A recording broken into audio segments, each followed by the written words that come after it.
Data type. এইটা তোমরা একদম 100% তোমরা লিখে রাখতে পারো। এই জায়গা থেকে একটা বড় ঘর কোশ্চেন তোমরা পাবে। এটা আমি লিখে দিলাম, তোমরা এটা লিখে রাখো যে জায়গাতে একটা বড় ঘর কোশ্চেন আসবেই আসবে। আসসালামু আলাইকুম, স্বাগতম তোমাদের সবাইকে আমার ক্লাসে আইসিটি মেনিয়া উইথ উৎসাহ, অর্থাৎ আইসিটির ভয় আমরা করব জয়। তো চলো আমরা আজকে কি কি নিয়ে পড়বো সেটা একটু আলোচনা করে ফেলি। তো সর্বপ্রথম দেখো, আমরা এই জায়গায় আজকে দুইটা টপিক নিয়ে আলোচনা করব, যেটাও এই জায়গা থেকে তোমাদের এই বছর বলতে পারো বা আগের প্রিভিয়াস ইয়ার গুলোতে অনেক ধরনের কোশ্চেন এসেছে। তো আমরা আজকে এইরকম দুইটা টপিক আলোচনা করব। তো সর্বপ্রথম যে টপিক আছে সেটার নাম হচ্ছে ডেটা টাইপ। এইটা তোমরা একদম 100% তোমরা লিখে রাখতে পারো। এই জায়গা থেকে একটা বড় ঘর কোশ্চেন তোমরা পাবে। এটা আমি লিখে দিলাম, তোমরা এটা লিখে রাখো যে জায়গাতে একটা বড় ঘর কোশ্চেন আসবেই আসবে। ঠিক আছে, ডেটা টাইপ থেকে। আর ইআর মডেল, যেটাকে আমরা বলি এন্টিটি রিলেশন মডেল, তো এইটা আমরা দেখাবো। দেখো এইটা যে কত সহজ, তুমি দেখলে জাস্ট বুঝতে পারবে যে এত সহজ। এই জিনিসটা আমরা এত কঠিন ভেবেছি বা এই জিনিসটা এত কঠিন ভাবে পড়েছি, এত সহজ জিনিসটা। তো দেখো এইটা আমরা দেখবো গ নাম্বারের জন্য। আজকের দুইটা টপিক খুব বেশি তোমাদের জন্য ইম্পর্টেন্ট, যেটা তোমাদের পরীক্ষায় একটা সৃজনশীল পাওয়ার মোটামুটি 50 থেকে 60% পসিবিলিটি আছে এই জায়গা থেকে আসার। তো চলো আর কথা না বাড়িয়ে আমরা এই ক্লাসটি খুব সুন্দর করে শেষ করে ফেলি। আমরা আজকে যে টপিক নিয়ে সর্বপ্রথম আলোচনা করব সেটার নাম হচ্ছে ডেটা টাইপ, যেটা আমাদের আইসিটির 6 চ্যাপ্টার অর্থাৎ ডেটাবেস এন্ড ম্যানেজমেন্ট সিস্টেমের খুব গুরুত্বপূর্ণ একটা টপিক বলতে পারো। তো দেখো এইটার মধ্যে আমরা কি জিনিসগুলো পড়বো, আমি তোমাকে এমন ভাবে জিনিসটা সাজিয়ে দিয়েছি, তোমরা যদি এইটা একটু নোট করে রাখতে পারো, তোমাদের কোশ্চেন যেভাবে আসুক, যেভাবে ঘুরিয়ে দেওয়া হোক, তোমরা খুব সহজে এটা অ্যান্সার করে ফেলতে পারবে। তো চলো একটু দেখি। সর্বপ্রথম আমরা যে জিনিসটা এই জায়গায় কোন একটা জিনিস বর্ণনা করব সেটা হচ্ছে সংজ্ঞা। এই সংজ্ঞাটা তুমি যে কোনো জিনিস ধরো, তোমার একটা প্রশ্নের বড় হতে আসছে, এই ডেটা টাইপটা আসছে, তো তুমি কি করবে, আগে সংজ্ঞাটা লিখে ফেলবা। এর জন্য সংজ্ঞাটা জানা অনেক বেশি ইম্পর্টেন্ট। তো দেখো সংজ্ঞার মধ্যে কি বলা হয়েছে, ডেটা প্রকাশ করার বিভিন্ন ধরনকে আমরা কি বলতে পারি স্যার, ডেটা টাইপ। আমরা ডেটাটাকে বিভিন্ন ভাবে প্রকাশ করতে পারি। তো ফর এক্সাম্পল আমি যদি তোমাকে একটু একটা উদাহরণ দেই, এই জায়গাটাতে একটা উদাহরণ লিখে রেখেছি। দেখো এইটার মধ্যে এইটা এক ধরনের ডেটা আছে, এইটা এক ধরনের ডেটা, এইটা এক ধরনের কি আছে, ডেটা আছে। তো এক এক ধরনের অনেকগুলোকে আমরা ডেটা নিয়ে কাজ করতে পারি। এটাই বলছে যে আমরা বিভিন্ন ডেটা প্রকাশ করার যে বিভিন্ন কি আছে, ধরন আছে, সেটাকে আমরা কি বলতে পারি স্যার, ডেটা টাইপ। আশা করি খুব সহজে বুঝতে পেরেছো। তো দেখো এখন আমরা কিছু উদাহরণ দেখি, জিনিসটা তাহলে তোমার জন্য আরো সহজ হয়ে যাবে। তো উদাহরণস্বরূপ আমি বলতে পারি আমাদের অনেক ধরনের ডেটা হতে পারে, তার মধ্যে আমি এই জায়গায় দুইটা নিয়েছি। একটা হচ্ছে ক্যারেক্টার বলতে পারি একটা ডেটা, তারপরে ইন্টিজার বা আমি যেটাকে বলি পূর্ণ সংখ্যা হচ্ছে কি একটা ডেটা বলতে পারি। তো দেখো ক্যারেক্টারের মধ্যে কি আছে, এ বি সি ডি, এরকম কি যত ধরনের বর্ণমালা আছে এগুলো সবগুলাকে আমরা কি এক একটা ডেটা বলতে পারি। তো দেখো পূর্ণ সংখ্যা বা ইন্টিজার যেটা, এটা কি হতে পারে, তো তোমরা এগুলো পড়েছো, 1 2 10 100 1000 50,000, এগুলোকে এক একটা সংখ্যা না, এই সংখ্যাটাকে বোঝাচ্ছে হচ্ছে কি পূর্ণ সংখ্যা বা ইন্টিজার যেটাকে আমরা বলি। তো এই ধরনের আর অনেকগুলো ডেটার প্রকারভেদ আছে। তো চলো আমরা এই জিনিসটা এখন দেখবো। এইটা তোমরা অবশ্যই বড় ঘ নাম্বার অবশ্যই পাবেই পাবে, মাস্ট, 100% শিওর থাকো। তো দেখো আমরা যদি একটু খেয়াল করি, আমরা এখন যে জিনিসটা দেখবো বিভিন্ন ধরনের ডেটা টাইপ। এখন এই ডেটা টাইপটা তোমাদের কোশ্চেনের মধ্যে একদম হুবহু এইভাবে আসবে, উদ্দীপকের যে আমার ডেটাবেসটা দেওয়া আছে, এই ডেটাবেসের ডেটা টাইপ কি বর্ণনা করো। তো আশা করি এটা খুব সহজে তোমরা বর্ণনা করতে পারবে। জাস্ট এই জিনিসটা একটু ধারণা রাখবে। দেখো আমি খুব সহজভাবে বুঝিয়ে দিচ্ছি। তো আমাদের সর্বপ্রথম যে জিনিসটা আছে সেটা হচ্ছে টেক্সট। টেক্সট ভিত্তিক ডেটা, অবশ্যই টেক্সট কি একটা আমি ডেটা বলতে পারি। তো এই টেক্সটের মধ্যে দেখো কি হতে পারে, এই ফিল্ডের ডেটাগুলি সাধারণত কি কি হতে পারে, দেখো অক্ষর হতে পারে, বর্ণমালাও হতে পারে, আবার কি চিহ্নও হতে পারে। এই জিনিসগুলো অবশ্যই মনে রাখবে, এমসিকিউ এর জন্য তোমাদের খুব বেশি ইম্পর্টেন্ট। খুব সূক্ষ্ম লাইনগুলো তোমাকে মনে রাখতে হবে এমসিকিউ এর জন্য। তো অক্ষর, বর্ণমালা, চিহ্ন, এগুলো সবগুলোই কি টেক্সট ভিত্তিক ডেটা টাইপের অন্তর্ভুক্ত স্যার। তো আশা করি জিনিসটা বোঝা গেছে। তো দেখো এই জায়গায় আরেকটা কথা লেখা আছে ইম্পর্টেন্ট, সেটা হচ্ছে এখানে গাণিতিক কোনো কাজ করা হয় না। এই জিনিসটা খুব ভালো করে মনে রাখবা এমসিকিউ এর জন্য। এই জায়গায় যেহেতু আমার এই টাইপের ডেটা গুলো হয়, যেগুলো হচ্ছে আমার কি letter, A B C D সরায় সরাই এগুলোতে আসলে কোনো গাণিতিক কোনো কাজ করা যায় না আমরা জানি। তো এর কারণে এই জায়গায় গাণিতিক কোনো কাজ করা সম্ভব হয় না। তো উদাহরণস্বরূপ দেখো এই জায়গায় আমি লিখে রেখেছি এ বি সি ডি, ঠিক আছে, এটা কি এক ধরনের ডেটা হতে পারে, টেক্সট ভিত্তিক সরায় সরাই এগুলো এক ধরনের হতে পারে। আবার দেখো এই জায়গায় আমি কমা দিয়েছি, দাড়ি দিয়েছি, ঋষিকার দিয়েছি, রুসুকার দিয়েছি, এগুলো এক একটা কি চিহ্ন, এগুলো এক একটা কি প্রকাশ করতেছে স্যার, টেক্সট ভিত্তিক ডেটা। তো উদাহরণস্বরূপ আরো বলতে পারি যে কোনো কিছু নাম করো তারপরে যদি বর্ণনা করো সেগুলো হচ্ছে কি বর্ণনা ভিত্তিক যে জিনিসগুলো সেটা আমরা একটা ডেটা বলতে পারবো। নামও একটা কি অ্যাকচুয়ালি টেক্সট ভিত্তিক ডেটা। আশা করি জিনিসগুলো তোমরা খুব ভালোভাবে বুঝতে পেরেছো যে টেক্সট ভিত্তিক ডেটাটা কিভাবে হতে পারে। তো চলো এখন দেখি আমরা ইন্টিজার বা পূর্ণ সংখ্যা। অবশ্যই এটার পাশাপাশি এটার বাংলা নামটা ভালো করে মনে রাখবে। তো দেখো ইন্টিজারের বাংলা ওয়ার্ড হচ্ছে কি, বাংলা শব্দ হচ্ছে কি পূর্ণ সংখ্যা। তো দেখো এখন পূর্ণ সংখ্যাতে কি বলেছে স্যার, এই ফিল্ডের পূর্ণ সংখ্যা, এই ফিল্ডটা কি প্রকাশ করে স্যার, পূর্ণ সংখ্যা প্রকাশ করে। পূর্ণ সংখ্যা বলতে তোমরা কি জানো? তো আমি যদি তোমাকে বলি ধরো এই জায়গায় 100 আর এই জায়গায় দিলাম হচ্ছে 10.25, তো তুমি কোনটাকে পূর্ণ সংখ্যা বলবে স্যার? এইটা অবশ্যই। তাহলে আমি বলতে পারলাম এই ধরনের ডেটাগুলো এইটার মধ্যে কি থাকবে, অন্তর্ভুক্ত। মোট কথা যেটার মধ্যে কোনো দশমিক নেই। তো দেখো এইটার মধ্যে অবশ্যই গাণিতিক কি কাজটা করা যায়, কারণ যেহেতু এটা একটা কি সংখ্যা রিলেটেড, সংখ্যা দিয়ে অবশ্যই 100-র সাথে তুমি কি 20 যোগ করতে পারবে, বিয়োগ করতে পারবে। এর কারণে এই ধরনের ডেটাতে কি করা যায়, ঠিক আছে, যোগ বিয়োগ গুণ ভাগ বা ইত্যাদি কাজ করা সম্পন্ন হয়। তো দেখো এটার মধ্যে আমি যদি উদাহরণস্বরূপ বলি, এই জায়গায় 1, 2, 10, 100, 200 এরকম 2000, 5000, 10,000, 1 লাখ এগুলো সবই হচ্ছে কি সংখ্যা প্রকাশ করে স্যার। তাহলে এটা হচ্ছে কি একটা ইন্টিজার বা পূর্ণ সংখ্যা টাইপের ডেটা।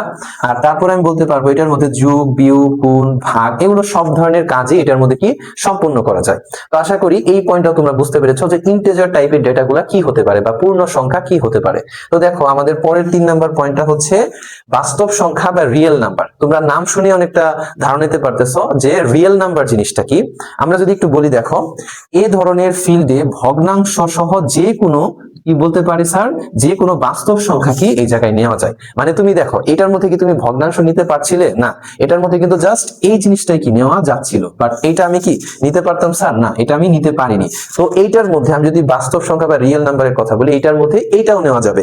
এটার মধ্যে ভগ্নাংশ বলো বা এই পূর্ণ সংখ্যা বলো, দুইটা জিনিস এই জায়গায় কি করা যাবে, এটার মধ্যে স্যার নেওয়া যাবে। দুইটাই এই কি বাস্তব সংখ্যা বা রিয়েল নাম্বারের অন্তর্ভুক্ত। আশা করি বুঝতে পেরেছো।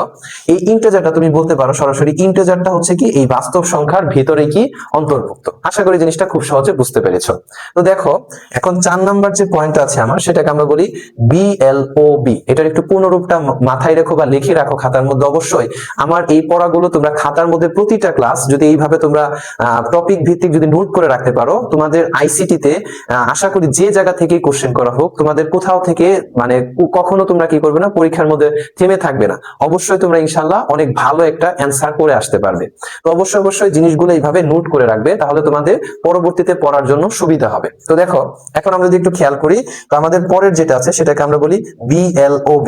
BLOB মানে কি স্যার? দেখো বাইনারি লার্জ অবজেক্ট। এটা খুব ভালো করে মনে রাখো। বি এর হচ্ছে বাইনারি, এল দিয়ে বোঝাচ্ছে হচ্ছে লার্জ, আর OB দিয়ে বোঝাচ্ছে হচ্ছে কি স্যার? অবজেক্ট। তাহলে বাইনারি লার্জ অবজেক্ট, এটাকে আমরা বলি BLOB। তো এখন এইটার মধ্যে কি ধরনের ডেটা থাকে স্যার? তো দেখো যে কোনো ধরনের বড় ফাইল, এই যে দেখো যত বড় ফাইল হোক, এই ফাইলগুলা ধরো আমি যদি কোনো একটা ভিডিওর কথা বলি, কোনো একটা ফটো, কোনো একটা MP3 অডিও, এগুলা কিন্তু অনেক বড় লার্জ ফাইল হয়, 2 GB, 5 GB, 10 GB করে হয়। তো এই লার্জ ফাইলগুলো সংরক্ষণ করার জন্য আমরা কি ব্যবহার করব স্যার? এই BLOB টাইপ ডেটা কি আমরা ব্যাখ্যা করব বা এটা আমরা এটার মধ্যে স্টোর করে রাখবো BLOB তে। তো দেখো এখন বিশেষভাবে আমরা বলতে পারি যে ছবি, তোমাকে একটু আগে বললাম যে যত বড় সাইজই হোক, যত বড় ফাইলই হোক, আমরা সেটা BLOB তে কি সংরক্ষণ করে রাখবো বা বাইনারি লার্জ অবজেক্ট। ভালো করে মনে রাখো। তো দেখো লাস্ট এবং মোস্ট ইম্পর্টেন্ট যেটা, সেটা হচ্ছে নিউমেরিক বা হচ্ছে কি স্যার বলতে পারি নাম্বার ভিত্তিক। এখন দেখো তোমাদের যে একটু প্যাচ বাজতে পারে যে আমার বাস্তব সংখ্যা বা রিয়েল নাম্বার, ইন্টিজার বা পূর্ণ সংখ্যা, এগুলো তো নাম্বার ভিত্তিক বা এটা নাম্বারই। তো তুমি চিন্তা করতে পারো কি, এই দেখো এই ইন্টিজারটা বা পূর্ণ সংখ্যা যেটাই বলো, বাস্তব সংখ্যা বা রিয়েল নাম্বার, এই দুইটাকে যদি আমি যোগ করি, যোগ করে আমি কি করতে পারবো, এই নিউমেরিকে রাখতে পারবো।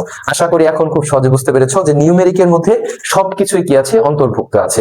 এই ইন্টিজার বলো, বাস্তব বা রিয়েল নাম্বার যেটাই বলো, এটা কি এই নিউমেরিকের মধ্যে, দেখো আমি এটাই বুঝাইলাম যে এই নিউমেরিকের মধ্যে সবগুলো কি আছে, অন্তর্ভুক্ত আছে। মানে এটার মধ্যে আমরা সব ধরনের ডেটাই কি রাখতে পারি। এই জায়গায় এই জিনিসটাই স্যার লেখা আছে, দেখো সব ধরনের ডেটা রাখা যাবে এই জায়গায়। টেক্সট রাখলে তা ইন্টিজার, অথবা অবশ্যই তুমি যদি টেক্সট রাখো, দেখো টেক্সটটাও আমি এটার মধ্যে, এই যে টেক্সট যেটা, এটাও আমি কি করতে পারবো স্যার, এইটার মধ্যে রাখতে পারবো, এই নিউমেরিকে রাখতে পারবো।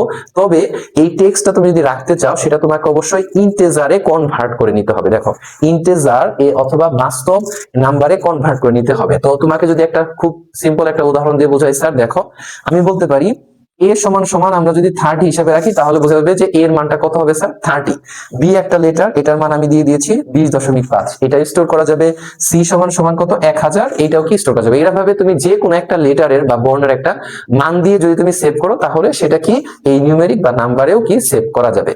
তো এই জায়গায় দেখো আরো কিছু ডেটা টাইপ আমি বর্ণনা করেছি। তো সর্বপ্রথম যেটা 6 নম্বরে আছে, আমি বলবো ডেট অথবা টাইম। এটাকে আমরা বলেছিলাম যে আমরা কি বলতে পারি স্যার, নিউমেরিকও বলতে পারি। তো দেখো ডেট অথবা টাইমটাকে আমরা বলতে পারি ডিওবি আমরা বলতে পারি, বা হচ্ছে ডেট অফ বার্থ। তোমার জন্ম সালকে আমরা ডিওবি বলতে পারি, বা হচ্ছে ডেট টাইম কি বলতে পারি, ডেটা বলতে পারি। ঠিক আছে, তাহলে এই ডিওবি এর পুনরূপ কি স্যার, ডিওবি পুনরূপ হচ্ছে ডেট অফ বার্থ। আশা করি জিনিসটা বুঝতে পেরেছো। তো আমার বার্থ টাইপ বা টাইম টাইপ একটা কি থাকবে, এই জায়গায় ডেটা থাকবে। তো দেখো আমি যদি এক্সাম্পল হিসেবে দেখি যে ডিওবিটা আমি লিখে রেখেছি জায়গায় ডেট অফ বার্থ। তো এটাও হতে পারে মানে তোমার জন্ম সাল রিলেটেড বা এই টাইপের ডেটাও হতে পারে। আবার হচ্ছে অ্যাডমিশন ডেট, ধরো তুমি কোথাও একটা জায়গায় তুমি ভর্তি হয়েছো কত সালে, ধরো 19/1/2019 সালে তুমি ভর্তি হয়েছো। তো সেটাও কি একটা ডেট টাইপ না ডেটা। তো আমি এডমিশন ডেট বা হচ্ছে ডেট অফ বার্থ, এগুলোকে আমি কি বলতে পারবো স্যার, ডেট বা অথবা টাইম টাইপ ডেটা। তো তারপরে দেখো ইয়েস নো, যেটাকে আমরা বলতে পারি লজিক্যাল ডেটা। এখন লজিক্যাল বলতে কি বোঝায় স্যার, আমরা থার্ড চ্যাপ্টার হচ্ছে গেট অংশে করেছি লজিক্যাল গেট। ঠিক আছে, তো লজিক্যাল অংশ মানে কি, যৌক্তিক বোঝায়। যৌক্তিক মানে কি, দেখো আমি বলতে পারি যে যৌক্তিক মানে হয় ইয়েস, না হয় কি হবে স্যার, নো হবে, যে কোনো একটা, ইয়েস না হয় কি নো, এটা আমরা জানি যৌক্তিক বা লজিক্যাল। তো দেখো আমি যদি বলি ম্যারিটাল স্ট্যাটাস, হয় ইয়েস, না হয় কি হবে স্যার, নো। পেমেন্ট স্ট্যাটাস, হয় ইয়েস, না হয় কি নো। এই টাইপের ডেটাগুলোকে আমরা বলি হচ্ছে কি ইয়েস অথবা নো টাইপ অথবা লজিক্যাল টাইপ ডেটা। তো লাস্ট যেটা আরেকটা দেখা দেওয়া আছে সেটা হচ্ছে কারেন্সি। কারেন্সি মানে আমরা কি জানি, টাকা। বিভিন্ন দেশের টাকার সিম্বল বিভিন্ন রকম, বাংলাদেশের টাকা রকম, ইউএস এর টাকা রকম, স্প্যানিশের টাকা রকম, এক এক দেশের টাকা এক এক রকম। তো দেখো এই জায়গায় আমি যদি বলি টাকা বা অর্থনৈতিক ডেটাটাকে আমরা কারেন্সি বলতে পারি। ফর এক্সাম্পল দেখো আমি এই জায়গায় বলতে পারি স্যালারি। স্যালারিটা কি বাংলাদেশি টাকায় হবে না কোন দেশি টাকায় হবে, এটা অবশ্যই কি তাহলে একটা কি হবে, এটা কারেন্সি টাইপ ডেটা হবে। তারপরে অ্যাডমিশন ফি, দেখো এই যে অ্যাডমিশন ফি। অ্যাডমিশন ফি মানে কি, তুমি কোথাও অ্যাডমিশন নিবে, ওটার জন্য একটা টাকা লাগবে, সেটা এই দেশে বাংলাদেশের টাকা হতে পারে, অন্য কোনো দেশের টাকা হতে পারে। তাহলে এটাও হচ্ছে কি একটা আমার স্যার কারেন্সি টাইপ ডেটা। আশা করি ডেটার এই টাইপগুলো তোমরা খুব ভালো করে বুঝতে পেরেছো। তো সবগুলো ডেটা টাইপই দেখো আমার আগে পড়েছিলাম 5টা, এখন পড়লাম আরো হচ্ছে 3টা, টোটাল হচ্ছে 8টা ডেটা টাইপ আছে। এই 8টা থেকে তোমাদের কি থাকবে, ডেটাবেজে থাকবে, এবং সেটাতেই তোমাকে কি করতে হবে, উদাহরণ সেটা থেকেই তোমাদের কি করতে হবে, অ্যানসার করতে হবে। তো দেখো আমি এই জায়গায় কি করছি, আমাকে একটা টেবিল আমি এঁকে রেখেছি এই জায়গায়, দেখো তো আমি একটা টেবিল এই জায়গায় আঁকলাম।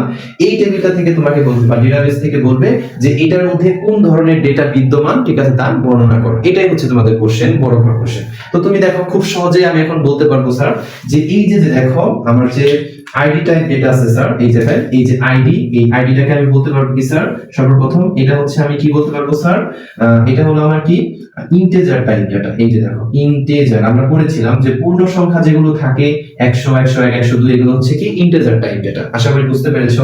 তো তারপরে আছে কি স্যার নেম, দেখো যে নেম ফিল্ডটা আছে, এই নেম ফিল্ডটাকে আমি বলতে পারবো কি স্যার, এটা হচ্ছে টেক্সট ভিত্তিক, যেহেতু এটার মধ্যে কি আছে স্যার, টেক্সট আছে, মানে বিভিন্ন লেটার আছে।